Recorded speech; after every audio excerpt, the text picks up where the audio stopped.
Assalamualaikum warahmatullahi wabarakatuh. Selamat sore saudara-saudaraku dimanapun Anda berada. Dimanapun Anda berada dari Sabang sampai Merauke, dari Miangas sampai Pulau Rote. Semoga semuanya sehat walafiat, lahir dan batin dimudahkan semua urusannya yang baik, ditambah dan diluaskan rezekinya oleh Allah Subhanahu wa taala, dan semoga kalian semuanya diberikan keselamatan baik di dunia dan di akhirat. Amin amin ya robbal alamin. Dan selalu kita ingatkan kepada saudaraku semuanya, untuk selama di dunia dibutuhkan ilmu, untuk selama di akhirat dibutuhkan ilmu. Tidak sedikit pun dibutuhkan nasab dari oknum-oknum Habib Ba'alawi yang ternyata berdasarkan kajian ilmiah, bukan fitnah. Ba'alawi bukanlah zuriat Rasulullah, bukan keturunan Nabi Muhammad SAW, bukan cucu Nabi, apalagi ya. Jadi bukan cucu Nabi Muhammad SAW, dan itu semuanya pengakuan terpenting dari kita yang harus kita tahu ya. Pengakuan sepihak dari oknum Ba'alawi ya, klaim sepihak dari oknum Ba'alawi itu tidak terkonfirmasi ya. Dia tidaklah sebagai keturunan Rasulullah. Nah, itu ya penting ya. Saudara, langsung saja pada sore hari ini kita akan membahas ceramah terbaru dari Ustadz Abdul Somad atau UAS ya. Saudaraku, UAS ini sebenarnya dulu pernah sudah viral videonya yang dulu, yang menyebut bahwa kita itu orang yang tidak suka dengan Habib, membenci Habib, katanya komunis, tidak bertuhan, keturunan Yahudi katanya. Itu yang dulu, yang pernah viral. Nah, baru-baru ini juga menyebut nih, yang paling membuat kita itu gerah ya, dia ngomong bahwa kalau tidak ada Habib, Indonesia tidak akan pernah merdeka. Indonesia merdeka itu katanya karena Habib. Kalau Indonesia merdeka karena ulama, nah itu kita bisa benarkan. Tetapi kalau kemudian di-framing bahwa kita itu merdeka karena ulama Habib, Habib itu ulama dari Habib, Habib itu salah bener, salah bener, bener-bener salah. Ya, jadi yang benar adalah oknum-oknum Habib Ba'alawi justru di zaman Belanda itu menjadi antek-antek Belanda. Itu sudah viral itu beritanya ya. Jadi itu kemudian banyak mendapat respon, makanya kita akan ungkap hari ini sebenarnya siapa sih yang disebut-sebut komunis itu, ya, dari mana sih komunis itu. Nah, yang selama ini oleh Somad itu disematkan kepada orang-orang yang membenci habaib. Ya, gimana sih Somad, ya.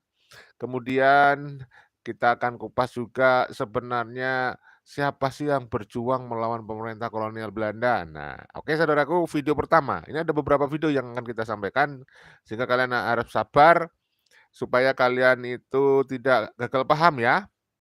Ini pertama sebuah video ya dari channel Nasirus Sunnah. Ini bagus kita jadikan rujukan untuk melihat bagaimana perjalanan Somad ketika dia menyebut bahwa orang-orang yang membenci membenci Habib katanya ya, adalah orang yang tidak bertuhan, orang komunis Yahudi gitu ya. Berikut ini videonya, kita simak ya. Nah, kepada anak-anak kita, cucu kita. Kenapa? Kalau tidak nanti dia akan menjadi pembenci. Lalu apa bedanya dengan Yahudi, dengan munafik, dengan orang fasik? Lalu apa bedanya dengan Yahudi, dengan munafik, dengan orang fasik? Karena yang benci kepada zuriat Nabi SAW hanya orang yang tidak bertuhan. Karena yang benci kepada zuriat Nabi SAW hanya orang yang tidak bertuhan. Nah, teman-teman, ini jauh lebih parah. Dan ini ceramah beliau beberapa tahun yang lalu terkait pembelaannya terhadap ya para Habib-Habib Ba'alawi ini.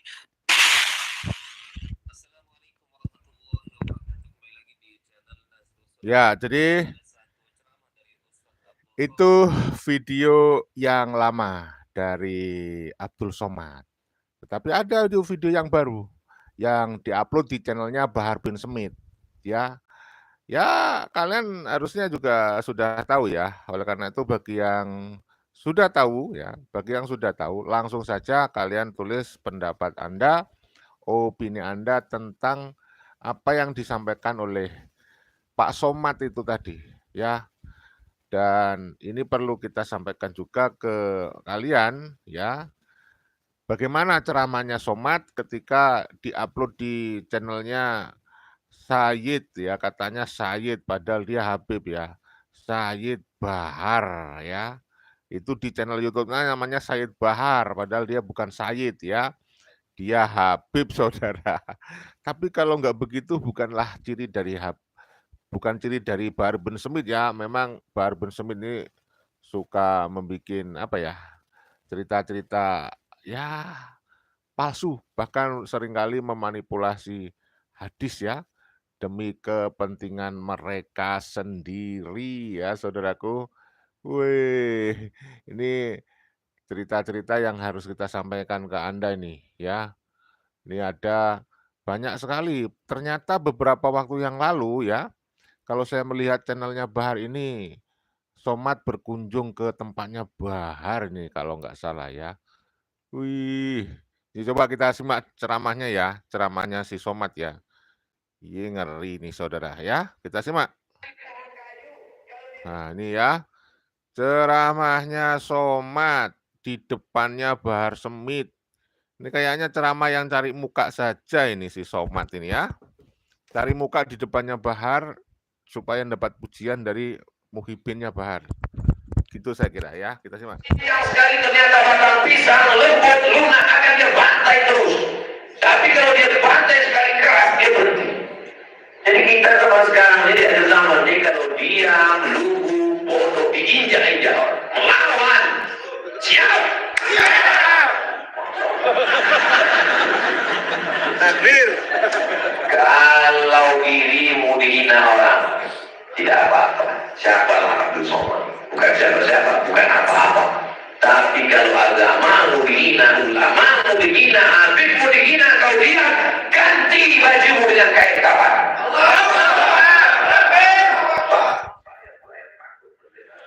Jadi kalian dengar sendiri ya, kalau Habibmu dihina, ganti bajumu dengan kain kafan. Nah ini provokasi. Dia membakar amarahnya para pecintanya Bahar bin Smith supaya siapapun jika ada yang melawan, yang menghina Habib disuruh melawan. Nah, ya, itu caranya. Makanya banyak muhibin yang membela Habib ya karena doktrin-doktrin semacam ini ya. Negeri ini merdeka karena ulama. Negeri ini merdeka karena ulama. Kalau tidak ada para ulama, kalau tidak ada para habaib, negeri ini tetap dijajah oleh Belanda. Emangnya bisa negeri ini merdeka hanya dengan senyuman? Datang Belanda menjajah. Iya, Nyonya Munir. Iya, Belanda. Mana bisa mereka berteriak jihad Allahu Akbar. Negeri ini merdeka 17 Agustus 1945 jatuh pada bulan suci Ramadan. Yang mengerek benderanya puasa, yang memasang, membaca proklamasi kemerdekaan. Dengan ini bangsa Indonesia menyatakan kemerdekaannya.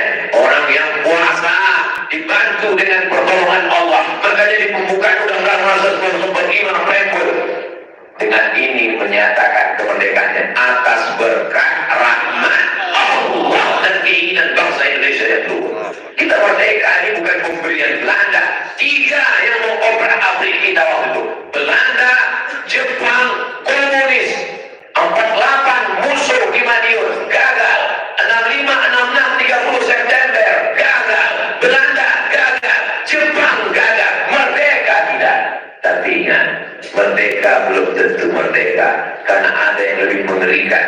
Dia tidak Belanda, tapi Belanda hitam. Kemudiannya sama dengan kita, wajahnya, bahasanya, hidupnya sama, tapi otaknya lebih dasar daripada otak Belanda. Negeri ini mesti kita jaga, dijaga dengan iman dan takwa. Allah cuma minta 2. Walau anna ahlal qura, kalau penduduk negeri ini amanu beriman, wattaqau bertakwa, la fatahna alaihim barakatin, kami akan turunkan barokah. Amin. Walakin kadzabu, tapi kalau mereka mendustakan ayat kami, akhadnahu, kami cabut nikmat itu, kami habiskan. Nauzubillah. Mudah-mudahan Allah menjaga negeri ini tetap batul. Akhirnya sampai pukul 6. Ya.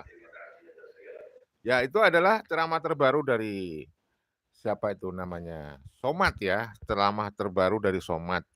Dan Somad sampai detik ini tentu saja masih meyakini bahwa Baha Alawi itu adalah keturunan Rasulullah Shallallahu Alaihi Wasallam ya. Kita lanjutkan reaksi dari channel Nasirus Sunnah tadi ya, terkait masalah ceramah yang awal, terkait masalah komunisme, ya komunisme. Masa orang yang membenci katanya komunis ya, tidak bertuhan, ini kan keterlaluan ya namanya Pak Somad nih ya. Kita lanjut ya. Ketika satu majelis dengan Habib Bahar bin Sumaid, di situ narasi yang beliau buat yang kurang enak untuk saya dengar teman-teman di telinga saya. Beliau mengatakan ya kurang lebih ya, kita harus mendidik anak-anak kita untuk cinta kepada para habaib. Jangan sampai membenci mereka, karena kalau sampai anak-anak kita membenci para habaib, maka apa bedanya mereka dengan Yahudi, dengan orang-orang munafik ya. Sebenarnya perkataan seperti ini pernah juga dilontarkan oleh Ustadz Abdul Somad ya melalui ceramahnya beberapa tahun yang lalu. Nanti kita putarkan teman-teman, dan itu jauh lebih parah. Nah pada intinya teman-teman, sebenarnya kita pun nggak ada masalah ketika misalkan Ustadz Abdul Somad mengakui ya para Habib-Habib Ba'alawi ini sebagai keturunan Nabi Muhammad yang sah. Nggak masalah, itu keyakinan beliau Ustadz Abdul Somad. Namun narasi yang beliau buat ya seolah-olah ya menggunakan kacamata kuda Ustadz Abdul Somad ya, tidak mempertimbangkan kenapa orang atau masyarakat ya terkadang membenci kepada para Habib-Habib ini, terkadang meminta mereka untuk melakukan tes DNA ya karena jejak digital mereka terlalu banyak. Contoh ya, di antara para Habib-Habib ini sering mendoktrin umat seolah-olah ya mengharapkan cinta buta terhadap masyarakat. Seperti apapun kondisi para Habib-Habib ini wajib untuk dicintai. Bahkan ada sampai mengancam teman-teman dengan hadis-hadis palsu yang mengatakan barang siapa membenci para Habib maka dia akan mati dalam kondisi seperti matinya Yahudi dan Nasara. Bahkan ada yang menjamin orang yang benci kepada para habaib kemudian meninggal maka wajib dia akan masuk ke dalam neraka jahanam. Ini narasi-narasi yang dibuat oleh para habib-habib ini teman-teman ya. Sedangkan hadis-hadis model seperti itu adalah hadis-hadis palsu ya. Kemudian bagaimana dengan cerita-cerita dongeng khurafat yang sering diceritakan oleh para habib-habib ini? Ada walinya dari kalangan Ba'alawi yang bisa mi'raj bertemu dengan Allah 70 kali dalam satu hari. Ini kan bentuk perendahan terhadap derajat kemuliaan Nabi Muhammad teman-teman ya. Sedangkan Rasulullah ya jelas mi'raj seumur hidupnya hanya satu kali, dan jelas itu untuk perintah sholat. Nah, sekarang para Habib Ba'alawi ini yang ketika menceritakan walinya mi'raj bertemu dengan Allah menggunakan apa? Ya, pakai apa dia pergi ke langit, tembus langit pertama sampai langit ketujuh sampai ke Sidratul Muntaha seperti Rasulullah teman-teman ya. Ini bentuk perendahan terhadap derajat Nabi Muhammad sallallahu alaihi wasallam sebagai nabi dan rasul. Kemudian juga mengalahkan derajat para sahabat Nabi yang jelas dijamin masuk surga. Ada juga walinya yang katanya bisa padamkan api neraka jahanam dengan jari kelingking teman-teman ya. Coba sebutkan siapa para nabi, para rasul yang pernah melakukan hal demikian. Nabi Ibrahim alaihissalam ya dibakar hidup-hidup oleh Raja Namrud. Teman-teman, apakah Nabi Ibrahim bisa memadamkan api neraka jahanam? Ya. Sedangkan Nabi Ibrahim berdoa kepada Allah Azza wa Jalla agar didinginkan api tersebut. Tidak ujuk-ujuk memadamkan dengan jari kelingking sebagaimana klaim Ba'alawi ini. Kemudian ada wali mereka juga dari kalangan Ba'alawi yang katanya bisa keluar masuk ke dalam surga, teman-teman ya. Bahkan ketika keluar dari surga, ketika pulang ke rumahnya, ada bekas pasir di kakinya. Ini subhanallah teman-teman ya. Ini melecehkan para nabi, para rasul yang jelas dijamin masuk surga. Bahkan ya para sahabat nabi, di antaranya 10 orang yang dijamin masuk surga, pernah tidak kalian mendengarkan ada riwayat mereka pernah masuk ke dalam surga? Tidak. Para sahabat yang dijamin masuk surga teman-teman ya belum pernah masuk ke dalam surga yang sungguhan, tapi mereka dijamin ya dari masih hidup saja sudah dijamin. Nah kalau mereka yang jelas dijamin masuk surga belum pernah tahu bagaimana bentuk surga, teman-teman belum pernah merasakan masuk ke dalam surga, lalu bagaimana ceritanya? Klaim dari Habib Ba'alawi ini ketika menceritakan wali-wali mereka dari kalangan mereka bisa keluar masuk ke dalam surga. Nah teman-teman, itu yang dibenci oleh masyarakat ya melalui ceramah-ceramahnya, doktrin-doktrinnya. Maka ini kurang tepat narasi dari Ustadz Abdul Somad ini seolah-olah ya menganggap masyarakat yang benci kepada para habaib itu tidak ada alasannya teman-teman ya. Baik, sekarang kita simak dulu video yang pertama dari Ustadz Abdul Somad. Jadi saya ini orangnya suka penasaran. Kira-kira Allah ngasih rezeki sama Bang Umar K ini apa jurus-jurus dia? Saya orangnya nggak nanya, saya nggak pernah nanya beliau, Bang Umar apa? Enggak. Saya mengamati, rupanya beliau salah satu pencinta zuriat keturunan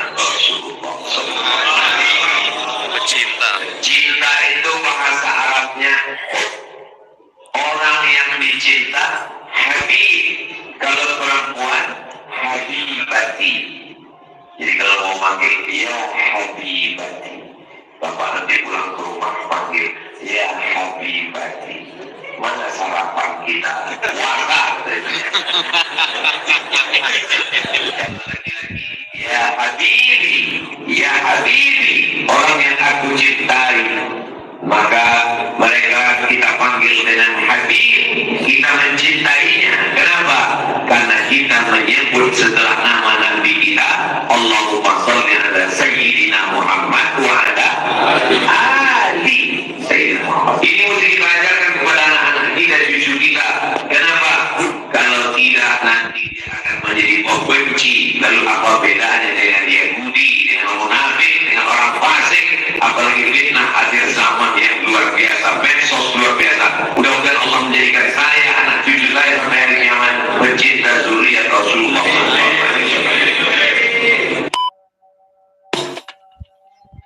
Bentar ya, masih ada yang lewat nih saudaraku. Jadi itu ceramah Gedabrus dari si Somad ya. Kalau sampai anak cucu kita menjadi pembenci para habaib, maka apa bedanya dengan Yahudi, ya, dengan orang-orang munafik dan orang-orang fasik, ya. Sedangkan teman-teman ya, ketika orang membenci seseorang tuh ada alasannya, ya. Sebagaimana yang sudah saya jelaskan di awal, ya. Karena ceramah-ceramahnya mengandung doktrin, ya, seolah-olah merendahkan terkadang orang-orang yang nasabnya tidak tersambung kepada Rasulullah. Bahkan di antara mereka pernah mengatakan, ini luar biasa perkataan yang sangat-sangat buruk, ya. Belajar kepada satu habib yang bodoh itu lebih baik dibandingkan dengan 70 kiai yang alim, 70 para ulama yang alim. Ini luar biasa teman-teman ya. Bagaimana mungkin orang atau masyarakat tidak benci dengan pernyataan seperti itu? Karena di situ kalimat tersebut ada bentuk perendahan terhadap para kiai, para ulama ya. Seolah-olah kiai, ulama yang nasabnya tidak tersambung kepada Rasulullah, setinggi apapun ilmu mereka tetap direndahkan teman-teman ya, dengan salah seorang habib ya, anak cucu Nabi Muhammad, walaupun dia jahil bodoh ya. Maka kita minta dalilnya teman-teman, dari Al-Quran maupun hadis Nabi SAW. Ada tidak yang menyatakan seperti itu ya? Seorang cucu Nabi Muhammad ya, meskipun dia bodoh, maka kalian jauh lebih utama belajar kepada mereka dibandingkan dengan 70 kiai kah, ustadz kah, ulama yang alim ya. Sedangkan jelas dalam Al-Quran teman-teman ya, Allah memuliakan, meninggikan derajat orang-orang yang berilmu. Allah berfirman, yarfa'illahu alladhina amanu minkum walladhina utu ilma darajat. Allah Azza wa Jalla meninggikan derajat orang-orang yang beriman dan berilmu beberapa derajat. Kemudian Allah mengatakan ya, mengkategorikan orang yang paling takut kepada Allah Azza wa Jalla adalah bukan dari kalangan anak cucu Nabi Muhammad, tapi dari kalangan orang-orang yang berilmu. Apa kata Allah Azza wa Jalla? Innama yakhshallaha min ibadihil ulama. Sesungguhnya orang-orang yang paling takut kepada Allah Azza wa Jalla adalah para ulama atau orang-orang yang berilmu. Kenapa Allah Azza wa Jalla mengkategorikan yang takut kepada Allah Azza wa Jalla hanyalah dari kalangan orang-orang yang berilmu atau para ulama ya? Tentu maknanya adalah orang berilmu faham tentang halal haram, paham tentang batasan teman-teman ya. Lalu bagaimana dengan Habib-Habib ini, meskipun dia bodoh katanya jauh lebih utama dibandingkan dengan 70 kiai atau ulama yang alim. Ini subhanallah teman-teman ya. Ini sebuah karang-karangan saja teman-teman ya, untuk mendapatkan kemuliaan yang berlebihan dari orang-orang, dari masyarakat teman-teman ya, memaksakan orang agar cinta buta kepada mereka. Kemudian Allah juga tidak pernah membeda-bedakan ya siapa yang paling mulia di sisi Allah Azza wa Jalla ya, melainkan Allah mengkategorikan orang yang paling mulia adalah orang-orang yang bertakwa dari kalangan siapapun ya, bukan hanya dari kalangan anak cucu Nabi ya, anak cucu seorang Rasul, tidak. Allah berfirman, inna akramakum indallahi atqakum. Sesungguhnya orang-orang yang paling mulia di sisi Allah Azza wa Jalla adalah orang-orang yang paling bertakwa. Ketakwaan ukurannya ya, kalau hanya sekedar nasab teman-teman, ukurannya menjadi orang yang paling mulia. Lalu bagaimana dengan anak Nabi Nuh alaihissalam ya, Kan'an teman-teman ya, dijebloskan ke dalam neraka jahanam, mati dalam keadaan kafir ya. Itu anaknya loh, anak seorang Nabi, seorang Rasul, Nabi Nuh alaihissalam. Bagaimana juga dengan keluarga Nabi Muhammad sallallahu alaihi wasallam, sebagaimana Abu Jahal, Abu Talib juga teman-teman, mati dalam keadaan kafir. Seorang nabi tidak bisa membantu pamannya hanya untuk bersyahadat di ujung hidupnya, ya. Artinya seorang nabi tidak bisa menjamin keluarganya, ya. Bahkan Rasulullah pernah bersabda kepada putrinya Fatimah, ini putrinya loh, darah daging beliau langsung, ya. Beliau mengatakan, wahai Fatimah, mintalah apa yang ada pada hartaku, akan tetapi aku tidak bisa menolongmu di sisi Allah Azza wa Jalla. Artinya teman-teman, mau nasab kalian tersambung kepada Rasulullah, kalau kalian tidak mengusahakan amal soleh untuk diri kalian sendiri, maka jangan harap bisa mendapatkan jaminan, ya, melalui nasab kalian. Gak bisa. Makanya dalam hadis yang lain Rasulullah bersabda, man batu'a bihi amaluhu lam yusri bihi nasabuhu. Barang siapa yang amalannya lalai atau terlambat, maka nasabnya tidak bisa menolongnya. Jadi percuma nasab, teman-teman, ya. Kalau kalian tidak mengusahakan amal kalian sendiri, ya, beramal dengan amalan soleh yang sesuai dengan Al-Quran dan Sunnah. Jangan harap. Karena di zaman kita sekarang ini banyak yang bertameng dengan ayahnya, misalkan karena seorang kiai, dia anak kiai, dia anak seorang gus, dia anaknya ulama, dia anaknya habaib. Nggak ada urusan. Yang ustadz kan bapak kalian, yang kiai kan bapak kalian, yang ulama kan bapak kalian, ya, bukan kalian, ya. Kalau hanya urusan nasab bisa memasukkan orang ke dalam surga, teman-teman, maka tentu banyak orang yang akan bermalas-malasan, teman-teman, ya, tidak mau beribadah, cukup mengandalkan nasab saja. Baik, sekarang kita simak video, teman-teman. Ini satu video yang sudah lama sebenarnya dari Ustadz Abdul Somad, dan ini jauh lebih sadis perkataan beliau terhadap pembelaannya terhadap para habib-habib ba'alawi ini, teman-teman. Jadi kalau ada orang yang mengecam Al-Habaib Ba'alawi, maka sesungguhnya dia sudah meruntuhkan Ratib Al-Afam, Ratib Al-Haddad. Kerjaan siapa ini? Kerjaan komunis. Karena yang benci kepada zuriat Nabi SAW hanya orang yang tidak bertuhan. Karena yang benci kepada zuriat Nabi SAW hanya orang yang tidak bertuhan. Nah, teman-teman, ini jauh lebih parah, dan ini ceramah beliau beberapa tahun yang lalu terkait pembelaannya terhadap, ya, para habib-habib Ba'alawi ini. Sekali lagi saya katakan, ketika Ustadz Abdul Somad misalkan meyakini bahwa para habib-habib Ba'alawi ini sebagai keturunan Nabi Muhammad yang sah, itu nggak masalah bagi kita, teman-teman, silahkan. Tapi hargai juga orang yang meragukan, ya, dan meragukan juga nasab beliau itu ada alasannya, ada dasarnya, ya, terkait cerita-cerita yang sudah saya sampaikan tadi, khurafat mereka, doktrin-doktrin mereka. Dan kalian bisa dengar apa kata Ustadz Abdul Somad, ya. Siapa yang membenci para habaib, anak cucu keturunan Nabi Muhammad, maka sesungguhnya mereka adalah orang-orang yang tidak bertuhan, ya, atau para komunis. Subhanallah, ya. Orang-orang tidak bertuhan disebut oleh Ustadz Abdul Somad, seolah-olah dikatakan orang yang membenci para habib-habib ini adalah orang-orang ateis yang tidak percaya adanya Tuhan, ya. Kecuali orang itu benci kepada Hasan Hussein, ya, Fatimah, teman-teman, itu baru tepat, ya, kalimat seperti ini dilontarkan oleh Ustadz Abdul Somad, karena tidak ada orang yang meragukan Hasan Hussein, Fatimah sebagai keturunan Nabi Muhammad Sallallahu Alaihi Wasallam. Lah, tapi kalau para habib-habib ini, teman-teman, ya, jaminannya apa? Mereka sah sebagai anak cucu Nabi Muhammad, ya. Hanya sekedar pencatatan Rabithah Alawiyin yang nggak bisa, teman-teman, ya. Makanya wajar orang menantang untuk melakukan tes DNA, karena dimungkinkan untuk melakukan tes DNA saat ini, teman-teman, di zaman modern ini, untuk membuktikan keabsahan nasab seseorang. Akan tetapi kita bisa lihat, ya, mereka tidak berani membuktikan dengan jalan tes DNA tersebut, teman-teman, ya. Maka wajar masyarakat meragukan mereka, ya. Di samping mereka tidak berani melakukan tes DNA, tapi melalui lisan mereka juga, ceramah-ceramah doktrin-doktrin mereka, seolah-olah menganggap klan mereka paling lebih mulia dibandingkan dengan orang yang nasabnya tidak tersambung kepada Rasulullah. Kemudian melalui ceramah-ceramah dongeng-dongeng khurafat mereka juga, teman-teman, ya. Maka saya rasa ini kurang tepat, ya, ketika Ustadz Abdul Somad melontarkan narasi-narasi seperti itu. Justru saya menganggap ini sebuah narasi yang sangat berbahaya, teman-teman. Ya, berbahaya, saudaraku. Nah, ini makanya saking bahayanya begitu, Ustadz Ki Haji Yusuf Mubarak ngamuk sama Somad, ya, karena Somad yang ngawur, ya, gitu itu, ya. Kita simak.